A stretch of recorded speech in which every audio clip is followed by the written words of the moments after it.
Joan has a choice at the very beginning of the book, because she knows that she's been ratted out, and she sees that people are getting out of a big black car and coming towards her door, and it's like, oh, yeah.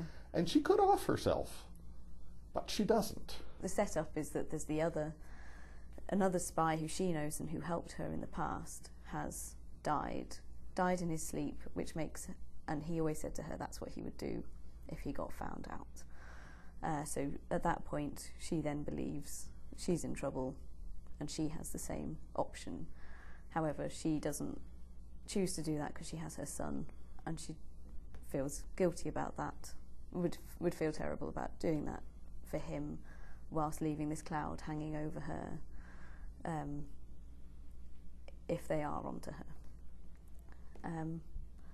So she chooses not to do that, and I suppose I put that in order to make it clear that there was lots at stake. So I suppose it's a kind of device in a sense. It would have been a very short book. Exactly. Well, yeah, not much would have happened. And I also wanted it to, I suppose it was in to raise the stakes for her. Like, this is how bad it could feel to be found out. This is the other option, or she can try and. So then, for her, the challenge to start with is to deny it and not to let her son find out what she's actually done. And then at the point where she realises they know anyway, it's to explain and to justify and to say, but wouldn't you have done that? Because actually she, I guess, in a way prides herself on the fact that she did what she did for reasons that she still would hold to as moral. One of my favourite bits, because it just seems so real, was just a kind of a banal moment when they kind of break for lunch. It's not that banal. But they have this, very, because we're used to big heightened interrogation things from movies and James Bond and everything. Yeah. And instead they've all just kind of taken off their professional hats. And he says, do you want a kebab? What are we going to have for lunch? Oh, there's a good kebab place. And it just kind of... To start with, I'd never conceived of it as being one of those James Bondy type interrogations, and that's because I wanted it to be realistic, and because it was kind of it was inspired by this story of Melita Norwood, who was quite famous in England. I don't know whether she would have been in Canada particularly, but she was outed in 1997 when she was 87, or 1995, 1999 when she was 87. And they basically said to her, we found out you were the longest serving KGB spy. She was secretary to the director of one of the components of the British atomic project. And they'd never identified her until this late stage when they went and found her, and then she gave a statement from her garden holding a piece of paper which she'd written on saying, and she started off by saying, oh, sorry to have got you all out of bed on a Sunday.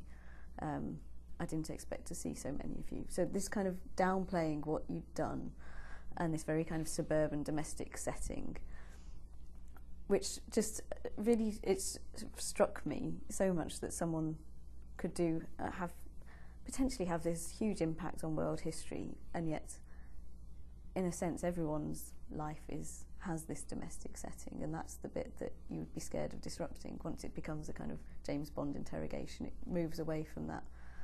I don't know, that for me, that sense of realism about how it would feel. Yeah, I caused the Cold War, but don't step on my roses. Yeah, exactly. But so when I was researching it, I met up with someone who he'd been researching. He's actually at Cambridge and had been doing a PhD in her family, but sort of old Russian connections. This is the real spy. And her family had been part of the sort of Tolstoyan community and had moved to England and very left-wing.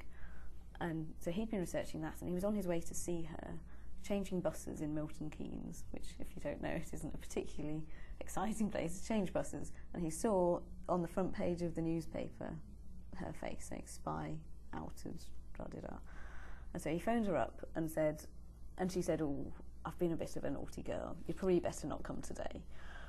And so then he got the bus back. The next week he went to see her, because he'd been seeing her once a week to do this research and sort of go through various sort of old family files. And he turned up and he said every time we went they had fish fingers and chips from the freezer.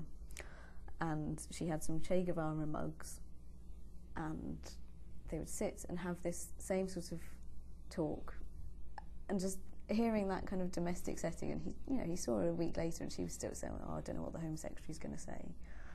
I'm like, I'm still in trouble.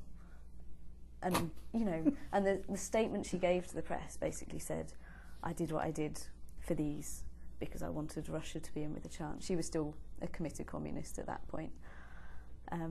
But I did those things for these reasons, and I hope that if I were to find myself in the same circumstances with the same opportunities, I hope I would do it again. But I did it on my own. My husband didn't know what I did, and I don't remember anything else. Which I just, that's why the kebab shop came into the novel. I guess it's an equivalent of frozen fish fingers.